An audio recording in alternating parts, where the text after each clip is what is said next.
มาอาจารย์จะมาแนะนำแอปที่ซื้อเลขเนาะซื้อเลขแล้วได้เปอร์เซ็นต์คืนเนาะเฮาโหลดแอปติดตั้งปึ๊บสำเร็จแล้วเฮาได้เงินค่าติดตั้งหันแม่น50,000กีบเนาะก่อนอื่นหมดเฮาก็ต้องเข้าไป Play Store เนาะกดเข้าไป Play Store แล้วเฮาก็เขียนค้นหาเนาะค้นหาอยู่ Play Store เขียน NV Fortune หรือว่า NV โชคดีก็ได้เนาะแน่จะเป็นหน้าตาแบบนี้เนาะกดเข้าไปแล้ว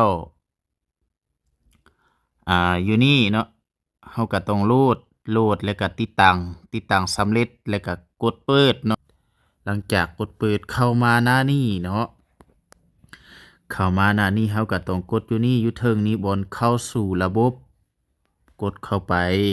มาขั้นตอนนี้เฮาต้องใส่เบอร์โทรของไผของลาวเนาะอยู่นี่เฮาก็ใส่เบอร์โทรก็เริ่มใส่20เนาะ20แล้วก็ใส่ตัวเลขไปเลยหลังจากนั้นเฮาก็กด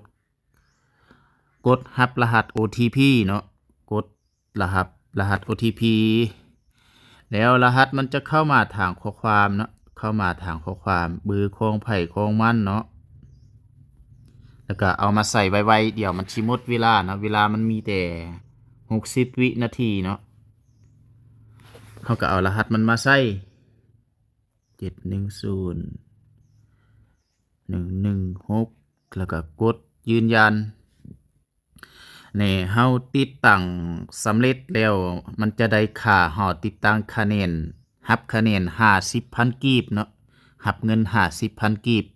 ถ้าว่าผู้ใดที่อยากได้ก็ถอนออกก็ได้คันบ่อยากได้อยากซื้อเลขก็ซื้อเลขไปเนาะมาขั้นตอนนี้เฮาก็เลื่อนขึ้นไปน้อยนึงแล้วก็มันจะมีแนะนำห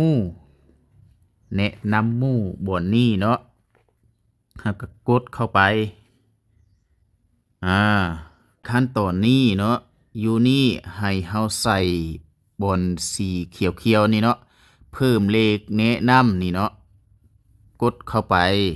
หลังจากนั้นเอารหัสตัวที่อาจารย์แนะนำเนาะ824313005เนาะรหัสใส่รหัสตัวที่อาจารย์กดใส่นี่เนาะรหัสอาจารย์แนะนำแล้วก็ใส่รหัสอาจารย์สำเร็จแล้วก็บันทึกเนาะบันทึกสีเขียวๆนี่เนาะบันทึกเรียบร้อยแล้วหลังจากนี้เนาะอยู่นี่เฮาก็เพิ่มเลขบัญชีเนาะเพิ่มเลขบัญชีเฮาใส่บัญชี BCL1 เฮาก็กด BCL1 แล้วก็ใส่ชื่อบัญชีเลขบัญชีเพื่อเวลาเฮาซื้อเลขถูกปึ๊บเงินจะเข้าบัญชีเฮาแบบอัตโนมัติเลยถ้าว่าเฮาบ่ใส่ BCL1 เฮาใส่ LDB ก็กด LDB เนาะแล้วก็ใส่ชื่อบัญชีแล้วก็เลขบัญชีชื่อบัญชีต้องใส่ให้ถูกต้องเลขบัญชีต้องใส่ให้ถูกต้องเวลาเฮาถูกเลขเงินจะเข้าบัญชีเฮาแบบอัตโนมัติเนาะหลังจากเพิ่มสำเร็จแล้วเฮาก็กดบันทึกเนาะสีเขียวๆเนาะหลังจากเฮาใส่รหัสแนะนำสำเร็จแล้วเฮาก็กดอยู่นี่เนาะกดซื้อเลขสมมุติเนาะอันนี้อาจารย์403เลขหารเฮาจะซื้อหมดนามเนาะก็กดซื้อหมดนามเฮาจะซื้อตัวละ 5,000 6,000 ก็ได้เฮาคิดมาเพิ่มไม้บวก 2,000 3,000 4,000 นี่หรือว่า 5,000 เฮาก็เพิ่มแบบนี้กดไปจนฮอดเลข5เนาะกดสำเร็จแล้วเฮาก็อยู่ลุ่มนี่เนาะมันจะมีชำระเงินเฮาก็กดเข้าไปชำระเงินเนาะ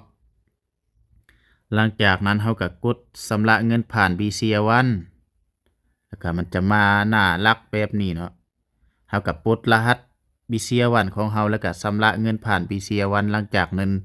เวลาเฮาซื้อเลขถูกปึ๊บเนาะเงินจะเข้าบัญชีของเฮาแบบอัตโนมัติเลย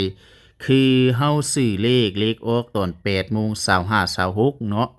เงินจะเข้าบัญชีเฮาตอน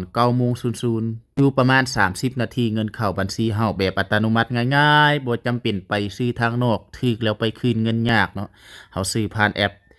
NV โชคดีหรือว่า NV Fortune เนาะ